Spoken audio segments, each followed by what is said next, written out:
This is the true story about Elon Musk and the deal on Twitter. 60 seconds and you got it. 4 days ago, Elon Musk decided to suspend the deal on Twitter after he realized there are more than 5% fake accounts on Twitter. He actually believes that 20% is more realistic.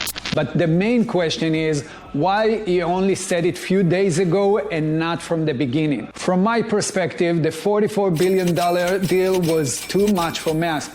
He saw Tesla getting hammered after he had to sell some of his shares to have enough money for the Twitter deal. Now, there are 3 options here. 1, exit the deal and pay a fine of $1 billion.